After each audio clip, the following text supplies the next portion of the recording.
Innal hamdalillah, segala puji dan puja kehadirat Allah. Nahmaduhu wa nasta'inuhu wa nastaghfiruh. Hanya kepadanya kita memuji, meminta pertolongan serta bertaubat dari dosa-dosa kita. Wa na'udzu billahi min syururi anfusina. Dan hanya kepada Allah pula kita meminta agar dijauhkan dari keburukan-keburukan diri kita. Wa min sayyiati a'malina, dan dari segala dosa yang pernah kita lakukan. May yahdihillahu fala mudhillalah. Barang siapa yang telah Allah berikan petunjuk maka tidak akan pernah sesat selamanya. Wa may yudlilhu fala hadiyalah. Dan barang siapa yang telah Allah sesatkan maka tidak akan mendapatkan petunjuk selamanya. Asyhadu an la ilaha illallah wahdahu la syarikalah wa asyhadu anna Muhammadan abduhu wa rasuluh. Saya bersaksi tiada Tuhan yang berhak disembah kecuali Allah dan Muhammad benar-benar hamba juga utusannya. Allah mengingatkan dalam kitabnya, ya ayyuhalladzina amanu taqullaha haqqa tuqatih wa la tamutunna illa wa antum muslimun. Hai sekalian orang-orang yang beriman, bertakwalah, hanya patuh dan tunduklah kepada satu-satunya pencipta segala sesuatunya, baik di langit, di bumi, di kedalaman lautan, terjangkau atau tidak terjangkau oleh mata kita sebagai manusia. Dan itu adalah Allah subhanahu wa ta'ala. Sebenar-benar patuh dan takwa. Dan janganlah kalian meninggal dunia kecuali dalam keadaan Islam. Di ayat yang kedua Allah juga mengingatkan, ya ayuhan nasu taqu rabbakumul ladzi khalaqakum min nafsin wahidah wa khalaqa minha zawjaha wa bassa minhuma rijalan katsiran wa nisaa'a wattaqullaha alladzi tasaaluna bihi wal arham innallaha kana 'alaikum raqiba. Hai sekalian manusia, sekali lagi bertakwalah, hanya patuh dan tunduklah kepada Allah yang telah menciptakan kalian dari jiwa yang satu yaitu Adam alaihissalam, dan telah menciptakan dari jiwa yang satu istrinya Hawa alaihissalam, dan telah banyak memberikan keturunan laki-laki juga perempuan dari keduanya. Sekali lagi bertakwalah kepada Allah dan jagalah hubungan silaturahim, sesungguhnya Allah senantiasa mengawasi kalian. Di ayat yang ketiga Allah juga mengingatkan, ya ayyuhalladzina amanu taqullaha wa qulu qawlan sadida yuslih lakum a'malakum wa yaghfir lakum dhunubakum wa man yuti'illaha wa rasulahu faqad faza fawzan 'azima. Hai sekalian orang-orang yang beriman, sekali lagi bertakwalah, hanya patuh dan tunduklah kepada Allah dan jujurlah, ucapkan perkataan yang benar. Niscaya Dia akan memperbaiki amal-amal perbuatan kalian, mengampuni dosa-dosa kalian. Barang siapa yang mentaati Allah dan Rasulnya, sungguh dia telah mendapatkan kemenangan yang besar. Amma ba'd, fa inna asdaqal hadithi kitabullah. Kita tahu sebenar-benar rujukan dalam segala ini kehidupan seorang muslim, terutama dalam ibadah, adalah kitabullah, Al-Quran. Wa khair hadi Muhammadin sallallahu alaihi wa ala alihi wa sahbihi wasallam. Dan sebaik-baik petunjuk surat Quran adalah petunjuk Nabi besar Muhammad sallallahu alaihi wa ala alihi wa sahbihi wasallam yang dikenal dengan sunnah. Fa inna syarrul umuri muhdatsatuha. Sesungguhnya perbuatan yang buruk dalam ibadah yang tidak punya rujukan dari keduanya. Wa inna kulla muhdatsin bid'ah. Semua perbuatan ibadah yang tidak punya rujukan dari keduanya dikenal dengan perbuatan baru dalam agama. Wa nabidatin dalalah. Perbuatan baru itu akan membawa pelakunya pada kesesatan. Wa inna dalala finnar. Dan kesesatan akan membawa pelakunya ke dalam api neraka. Saudaraku seiman, rahimani rahimakumullah. Kesempatan ini kita akan bahas sebuah serial iman, tambahan dari apa yang sudah kita bahas di Jumat-Jumat yang lalu, yaitu masalah perangai yang memang harus dimiliki oleh setiap muslim. Dimulai Allah Azza wa Jal menisbatkan dirinya pada sifat yang mulia ini. Semua nabi-nabi dan rasul juga bersifat seperti sifat yang mulia ini. Dan semua orang-orang beriman juga ditekankan agar bersifat dengan sifat yang mulia ini. Tidak ada seseorang yang bersifat dengan sifat ini kecuali pasti akan selamat. Pasti akan mulia, baik di dunia maupun di akhirat. Akan mulia di mata Allah subhanahu wa ta'ala, dipandang mulia di dalam syariat Allah subhanahu wa ta'ala dan juga di mata manusia. Itulah sifat kejujuran. Jujur saudaraku seiman adalah sifat Allah Azza wa Jal. Allah menyebutkan dalam banyak Al-Quran atau ayat Al-Quran, diantaranya surah An-Nisa di ayat 89. وَمَنْ أَصْدَقُ مِنَ اللَّهِ حَدِيثًا. Dan siapakah lebih jujur daripada Allah dalam pernyataan. Juga dalam surah An-Nisa ayat 122 Allah mengatakan وَمَنْ أَصْدَقُ مِنَ اللَّهِ قِيلًا. Dan siapakah lebih jujur perkataannya daripada Allah subhanahu wa ta'ala. Dan sekian banyak ayat yang membahas tentang masalah ini. Begitu juga kita tahu bahwasanya sifat para nabi-nabi terkenal mereka dipilih oleh Allah subhanahu wa ta'ala justru dengan kejujurannya. Bagaimana baginda Nabi alaihi salatu wassalam memiliki julukan yang digabungkan dalam dua kata yang mulia. As-sadiqul amin. orang yang jujur dan sangat terpercaya. Dan julukan ini diberikan oleh seluruh masyarakat Mekah sebelum beliau dinobatkan menjadi nabi. Dinukil dalam sebuah riwayat, dinukil dari Abdullah bin Hantha radhiyallahu anhu sebelum beliau masuk Islam, beliau mengatakan, pernah aku membeli sesuatu dari Nabi SAW sebelum beliau utus jadi nabi di fase Mekah. Dan ada satu pembayaran dari produk tersebut yang tertinggal, belum aku membayarnya. Dan aku berjanji akan membawa pada beliau di tempat transaksi yang sedang terjadi. Akan tetapi, aku sempat melupakan sampai 3 hari. Dan pada saat aku teringat, aku pun kembali ke tempat transaksi antara aku sama beliau. Dan ternyata aku temukan Nabi SAW masih berdiri di tempat yang sama, menunggu produk dan juga transaksi itu diselesaikan.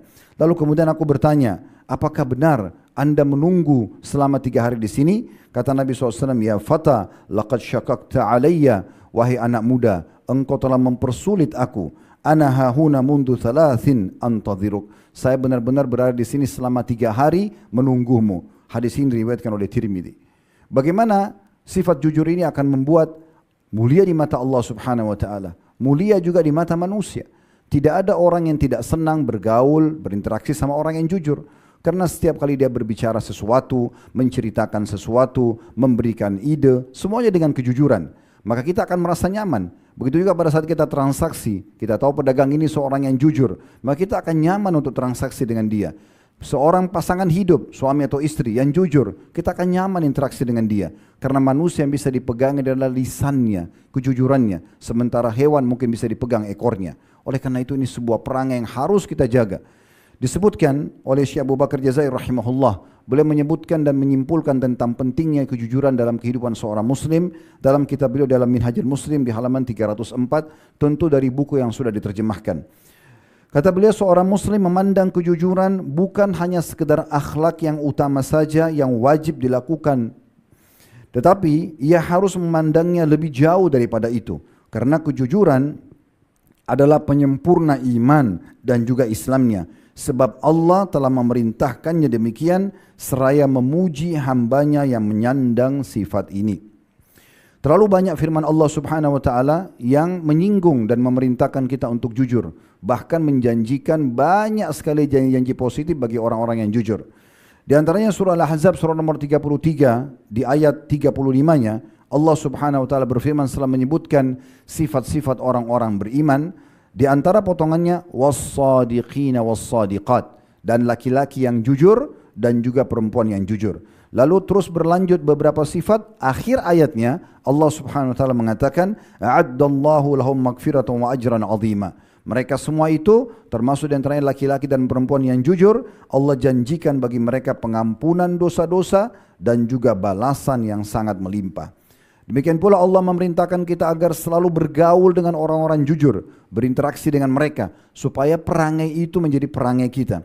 Disebutkan dalam surah At-Taubah, surah nomor 9 ayat 119. Ya ayyuhalladzina amanu taqullaha wa kunu ma'as sadiqin. Hai orang beriman, bertakwalah kepada Allah, patuh dan tunduklah kepadanya dan ucap atau bersamalah dengan orang-orang yang jujur.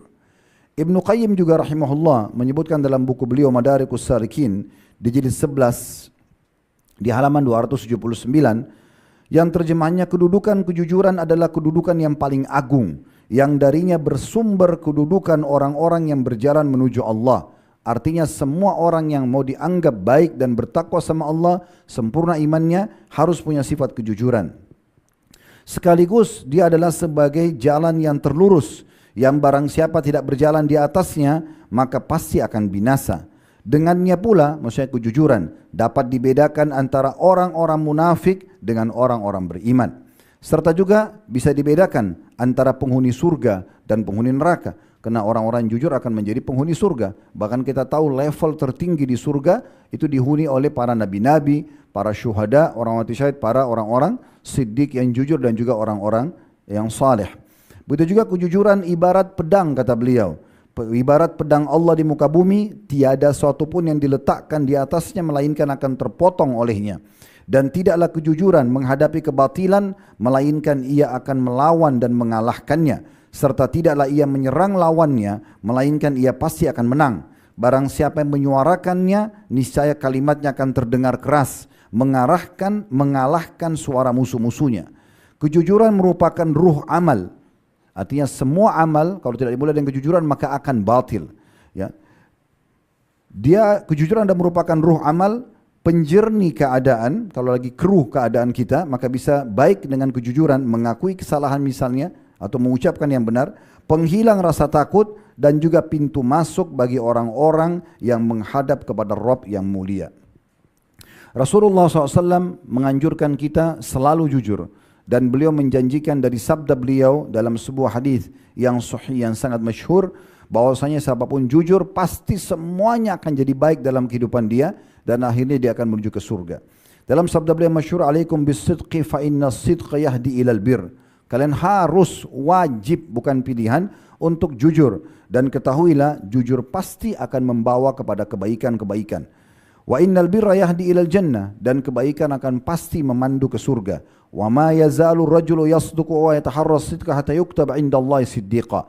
Dan seseorang itu terus saja jujur dan dia menjaga kejujuran selama hidupnya sampai dia akan dicap dan dicatat sebagai orang yang jujur. Wa iyyakum wal kadhiba, sebaliknya kata Nabi SAW, hati-hati kalian dan jauhi sifat sombong, sifat bohong, lawan daripada kejujuran. Fa innal kadhiba yahdi ilal fujur, karena kebohongan pasti akan membawa kepada kefajiran atau kemaksiatan atau dosa. Wa innal fujura yahdi ilan nar, dan kemaksiatan atau fujur akan membawa kepada neraka. Wa ma yazalu rajulu yakdzibu wa yataharra al kadhiba hatta yuktaba indallahi kadzdzaba. Dan seseorang laki-laki terus saja bohong dan menjaga kebohongan itu menjadi perangainya sampai dia akan dicatat dan dicap sebagai pendusta. Salah satu maknanya adalah dia akan berbohong seumur hidupnya.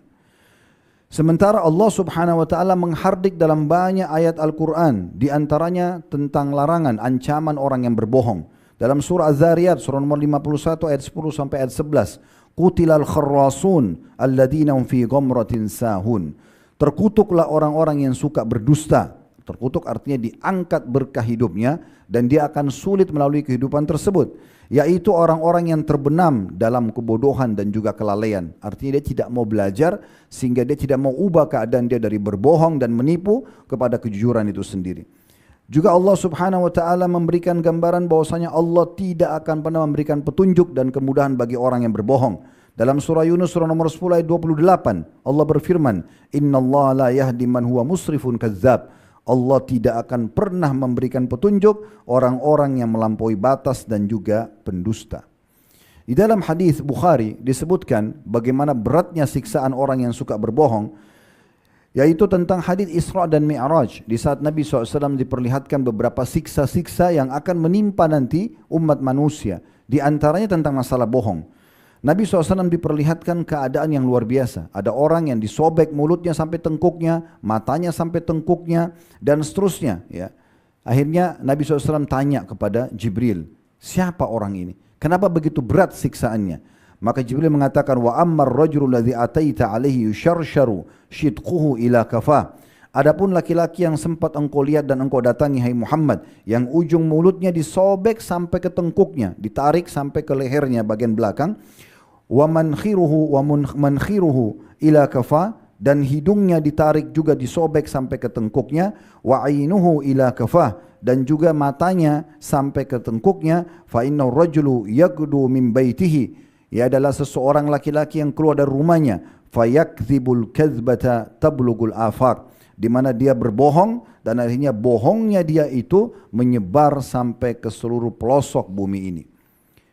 Kita bisa lihat dari hadis ini bagaimana ya dihardiknya oleh Nabi SAW dan Allah SWT menjanjikan ancaman yang berat bagi orang-orang yang memang berdusta. Dan tentu dalil tentang masalah dusta cukup banyak.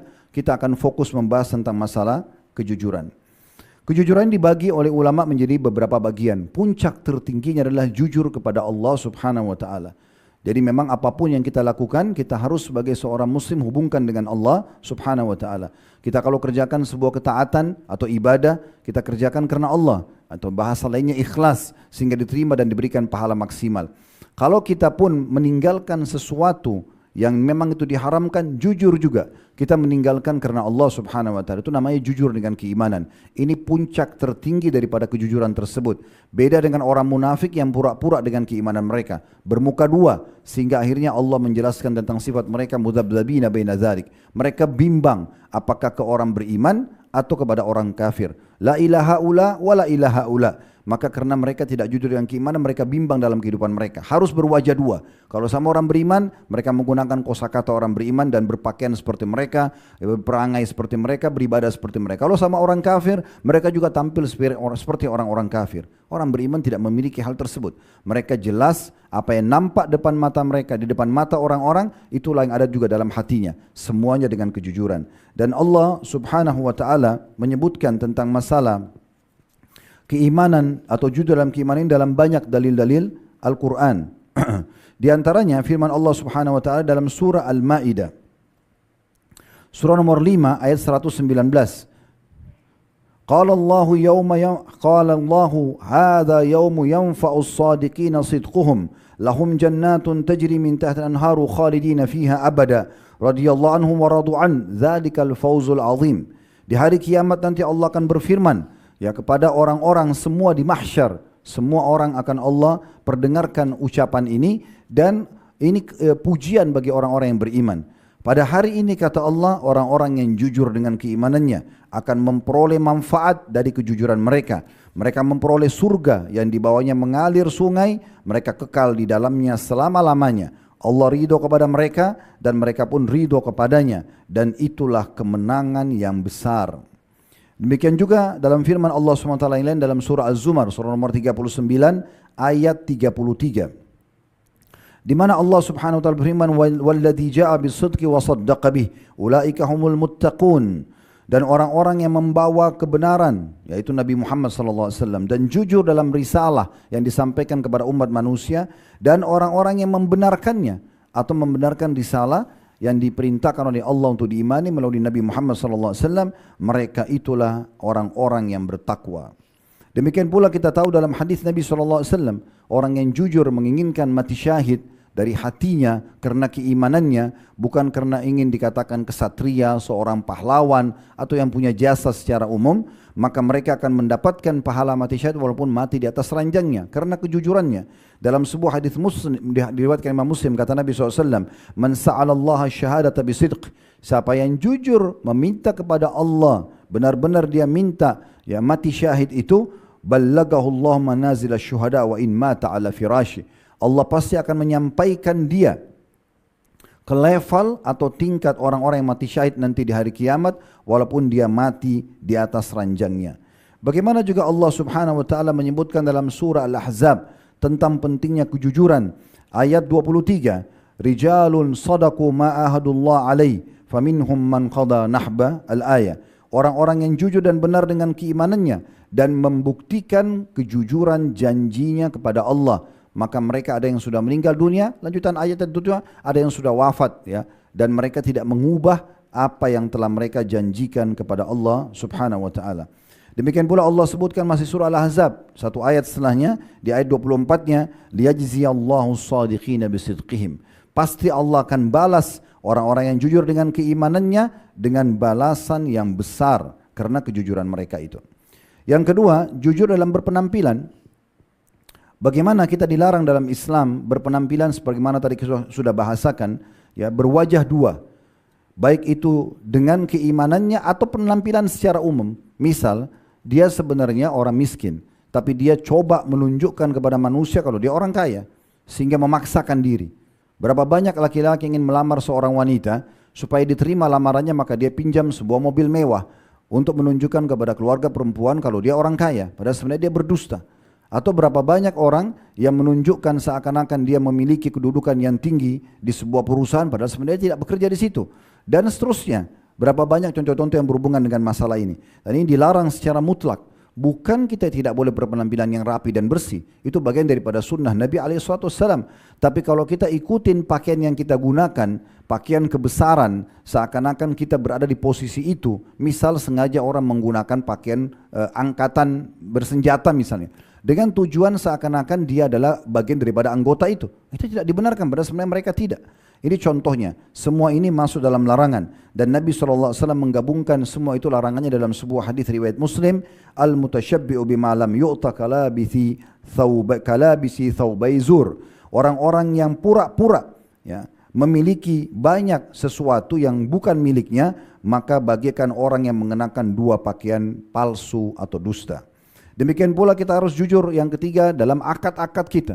Jujur semuanya. Apapun yang sudah kita sebutkan dan kita sepakati, wajib kita mengikutinya. Dan tidak boleh kita mengubah kecuali kesepakatan dua belah pihak. Sebagaimana sabda Nabi SAW dalam riwayat Tirmidzi, Al-muslimuna ala syurutihim. Orang muslim sesuai dengan akad yang disepakati. Ditanya tentang kekurangan produk tersebut, dia jujur, maka diberkahilah transaksi keduanya. Salah satu efek berkah begini, mungkin kita beli barang bekas, tetapi karena kita bertransaksi dengan jujur, yang jual juga jujur, maka biasanya barang bekas itu tetap berkah. Bertahun-tahun kita pakai tetap saja bermanfaat. Uang juga yang didapatkan dari transaksi jujur itu akan berkah. Walaupun jumlahnya sedikit tapi banyak manfaatnya. Maka ini contoh keberkahan. Lalu kata Nabi SAW, wa in katama wa kadzaba muhikat barakatu bai'ihima. Tetapi sebaliknya kalau keduanya menyembunyikan, tidak transparan, dan juga berdusta, maka akan diangkat berkah transaksi keduanya.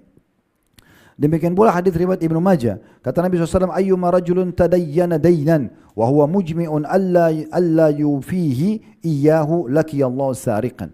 Siapapun yang utang dari orang lain, kemudian dia memang dari awal niat tidak ingin membayar, cuma raut wajahnya aja pura-pura seakan-akan dia mau bayar, saya pasti akan bayar, saya akan begini, tapi sebenarnya dia tidak bayar, maka pastikan nanti dia akan bertemu dengan Allah pada hari kiamat sebagai seorang pencuri, atau makna lainnya dia akan dihukum oleh Allah Subhanahu wa taala sebagai pencuri, padahal sebenarnya dia hanya berhutang dari orang lain. Jadi dari awal dia ikuti dengan kedustaan. Begitu juga contoh yang lain, yang keenam adalah jujur dalam janji-janji, berkata dan juga amanah. Sebagaimana Nabi SAW memastikan semua kejujuran yang kita sampaikan dan kita gunakan dalam kehidupan kita, interaksi dalam hal apapun akan mendatangkan ketenangan. Dalam sabda beliau riwayat Tirmidzi, da' ma yaribuka ila ma la yaribuk. Tinggalkanlah sesuatu yang tidak bermanfaat bagimu kepada sesuatu yang bermanfaat bagimu. As-sidqu tuma'nina. Jujur pasti akan membawa ketenangan jiwa. Wal kadhibu ribah. Sementara dusta akan membawa kerancuhan. Dan kita tahu dalam hadis riwayat Bukhari Muslim, hadis yang masyhur, di mana Nabi SAW memastikan tanda-tanda orang munafik justru bertolak belakang. Kalau orang mukmin disuruh jujur, maka mereka suka berdusta. Ayatul munafiki thalath. Tanda-tanda jelas orang munafik ada tiga. Yang paling pertama, idza kadzaba, idza haddatsa kadzab. Kalau dia berbicara pasti dia berbohong. Kemudian yang kedua, idza wa'ada akhlaf. Kalau dia diberikan, dia berjanji maka dia pungkiri. Wa idza tumina khan. Dan kalau dia diberikan amanah maka dia berkhianat. Dan kita tahu bagaimana hukuman orang-orang munafik yang Allah kekalkan dalam Al-Quran. Innal munafiqina fid darkil asfali minan nar. Sungguhnya orang-orang munafik berada di dasarnya api neraka. Dan dalam hadis yang lain mirip dengan ini tapi ditambahkan dengan satu lagi sifat orang munafik. Kata Nabi SAW, 4 sifat kalau ada semuanya pada seseorang pastikan dia munafik tulen. Pasti dia tulen munafik sampai dia tobat kembali. Kalau ada salah satu sifat-sifat ini, maka ada padanya sifat-sifat kemunafikan sampai dia meninggalkannya. Lalu disebutkanlah 3 hal tadi. Kalau dia berbicara dia bohong, kalau dia berjanji dia ingkari, kalau dia diberikan amanah dia berkhianat. Lalu ditambah dengan satu, kalau dia bertikai maka dia curang. Kalau dia sampai berdebat, bermasalah, masuk ke pengadilan, maka dia buat manipulasi data dan segala macam untuk membenarkan sikapnya. Kalau ada sifat-sifat ini berarti dia munafik tulen. Dan kita tahu orang-orang munafik lebih berat siksanya daripada orang-orang kafir. Karena orang kafir jelas arahnya, kita tahu ini orang kafir dan kita tahu bagaimana bersikap dengan dia. Tapi orang munafik dia berbaju seperti kita orang-orang beriman. Oleh karena itu siksa mereka lebih berat. Dan kita tutup teman-teman sekalian bagaimana luar biasanya kejujuran harus selalu dijaga di dalam kehidupan kita. Disebutkan sebuah kisah yang terjadi di masa kejayaan Hajjaj bin Yusuf, seorang pemimpin yang zalim di masa itu. Semua orang tidak boleh membantahnya. Kalau ada yang membantah, minimal di penjara, maksimal bisa dibunuh. Membantah saja. Dan dia kalau khutbah Jumat atau dia lagi menyampaikan ceramah, tidak boleh ada yang bantah. Mau selama apapun dia berbicara. Satu waktu dia pernah khutbah Jumat di Irak. Kemudian karena lamahnya dia berbicara, ada satu orang yang mengatakan as-salah. Dengan santun orang itu mengatakan, maksudnya sudah saatnya masuk waktu sholat. Karena terlalu panjang khutbah yang disampaikan. Maka dia pun marah lalu dia suruh orang tersebut dipenjarakan. Maka pada saat dipenjarakan, orang-orang tahu yang sedang menegur ini adalah orang saleh. Dia mengingatkan dengan cara yang baik dan santun. Walaupun sebenarnya adabnya dia tidak boleh memberhentikan khutbah. Lalu kemudian orang-orang mengatakan, mungkin orang tersebut, wahai Hajjaj, adalah orang yang gila, hilang akalnya. Atau mungkin lagi stres, lagi ada masalah. Maka dia mengatakan, Hajjaj bilang, sampaikan ke orang tersebut dan orang-orang semuanya. Kalau betul dia hilang akal, kalau betul dia itu adalah orang yang stres, lagi ada masalah berat, saya maafkan. Tapi kalau tidak, saya tidak akan maafkan. Waktu sampai ke telinga orang soleh ini, maka dia mengatakan apa? Demi Allah, saya tidak akan pernah memungkiri nikmat Allah yang sedang ada pada diriku. Karena aku tidak gila, tidak stres. Aku menyampaikan dalam kondisi sadar. Maka pastikan aku ucapkan itu dengan benar, aku tidak berdusta. Maka setelah sampai kepada Hajjaj kejujuran orang ini, maka dia pun akhirnya dilepaskan. Karena Hajjaj tahu dengan kejujurannya. Berapa banyak orang takut jujur, karena dia pikir kalau dia jujur dia tidak akan selamat. Ini keliru. Justru orang kalau jujur akan selamat. Misal contoh, kita menghadapi sebuah kasus dan kita tahu kita berbohong di situ. Lalu kita transparan, kita mengatakan tidak, sebenarnya seperti ini. Mungkin awalnya kita merasa berat, tapi pastikan masalah kita sudah selesai di waktu itu. Tidak akan jadi PR lagi. Tapi kalau kita bohong sekarang, kita akan bohong lagi pada saat ditanya nanti tahun depan, 2 tahun lagi, 3 tahun lain dan seterusnya. Maka ini akan menjadi satu penyakit jiwa yang mengganggu hanya karena kebohongan. Padahal kalau dia jujur selesai pada saat itu. Dan berapa banyak orang yang selamat karena kejujurannya. Dan kita tutup dengan kisah Imam Bukhari rahimahullah. Beliau memberikan pelajaran kepada kita bagaimana seseorang mukmin itu selain dia jadikan jujur sebagai perangainya, dia juga harus melihat sama siapa dia berinteraksi. Kalau orang itu jujur, baru dia mendakwakan hubungan baik sama dia. Menjadi persahabatan, pasangan hidup, atau teman partner bisnis misalnya, atau seorang atasan, atau seorang bawahan. Itu semua jadi tolok ukur. Tapi karena Imam Bukhari seorang ulama hadis, maka beliau jadikan patokan penerimaan hadisnya. Satu waktu beliau mendengar di ujung Irak ada seorang ahli hadis. Terkenalnya begitu, cukup banyak hadis yang dia hafal dan banyak orang yang ambil ilmu dari dia. Imam Bukhari bertekad datang ke sana untuk mengambil ilmu atau hadis dari orang tersebut. Begitu tiba di lokasinya, kuasa Allah Subhanahu wa taala, orang itu pas kebetulan didekati Imam Bukhari. Imam Bukhari belum bicara apa sama dia. Baru mendekat saja ke orang tersebut kebetulan pegang kuda, kudanya lepas. Kudanya jalan, melarikan diri dari orang ini. Maka orang tersebut pun mengambil surbannya, lalu kemudian menggoyang-goyangkannya seakan-akan di dalam surban tersebut ada gandum, ya, supaya menarik kuda tersebut. Akhirnya kuda itu tertarik, datang kemudian dipegang sama dia, ternyata gandumnya tidak ada. Imam Bukhari menanyakan, apakah tadi, apa maksud anda melakukan itu? Dia mengatakan, saya ingin memanggilnya kembali. Dengan niat apa? Kata dia, karena saya niatkan seakan-akan di dalam kain ini ada gandum, supaya dia kembali. Dan dia berhasil kembali. Kata Imam Bukhari kalimat yang masyhur, kami tidak akan pernah menukil hadis dari orang yang mendustahi atau mendustahi tepatnya hewan. Jadi hewan pun tidak boleh dibohongi. Kalau kita betul-betul ingin memberikan sesuatu, kita berikan sesuatu. Dan kita kuatkan dengan riwayat Bukhari. Pernah satu waktu Nabi SAW melihat seorang ibu, pada saat beliau ketemu dengan ibu tersebut, dan anaknya kebetulan juga pergi dari ibu tersebut. Lalu ibu tersebut menggenggam tangannya, seakan-akan memberikan isyarat akan memberikan sesuatu. Maka Nabi SAW mengatakan, ingatlah kalau di tangan kamu tidak ada apa yang kau ingin berikan kepada dia, maka kau dicatat sebagai seorang pendusta. Ibu tadi itu niatnya ingin memberikan seperti godaan, acuhan untuk supaya dia tertarik. Misalnya potongan makanan, kalau kita mungkin sekarang permen, tapi Nabi SAW sudah ingatkan, kalau yang di tangan kamu yang kamu itu ternyata tidak ada, maka pastikan kau dicatat sebagai orang pendusta.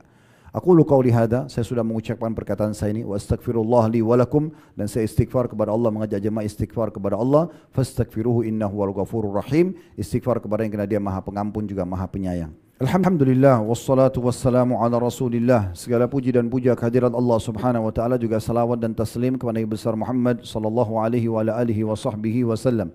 Di khutbah kedua bisa seorang khatib untuk menambahkan isi ceramahnya atau dia tutup dengan doa. Dan kita lebih memilih di awal khutbah tadi diselesaikan semua materi dan kita akan berdoa kepada Allah Subhanahu wa taala. Dan ini bagian dari yang dicontohkan oleh Nabi alaihi salatu wassalam, dan dalam makna sebuah hadis bahwasanya doa yang mustajab di hari Jumat itu adalah pada saat khatib di atas mimbar sampai diiqamahkan salat. Maka kita berharap semoga Allah Subhanahu wa taala menerima doa kita ini. Alhamdulillahirabbil alamin. Kami memuji-Mu ya Allah sebagaimana layak Kau dipuji sebagai pencipta. Kami memuji-Mu sampai Engkau menerima puji-pujian kami ini dan Engkau jadikan sebagai tambahan amal kami pada hari kiamat nanti. Penyebab pembersihan dosa-dosa kami, penyebab peninggian derajat-derajat kami dan juga penyempurna terhadap iman kami. Dan kami mengucapkan salam hormat kami kepada utusan-Mu Nabi besar Muhammad sallallahu alaihi wa ala alihi wa sahbihi wasallam sebagaimana Engkau telah perintahkan kami untuk mengucapkan salam hormat kepadanya. Ya Allah, Zat yang kami yakin sedang melihat kami kerana Engkau maha melihat, mendengar kami kerana Engkau maha mendengar. Engkau sedang menyaksikan kami sedang melaksanakan satu dari kewajiban yang telah Engkau bebankan kepada kami.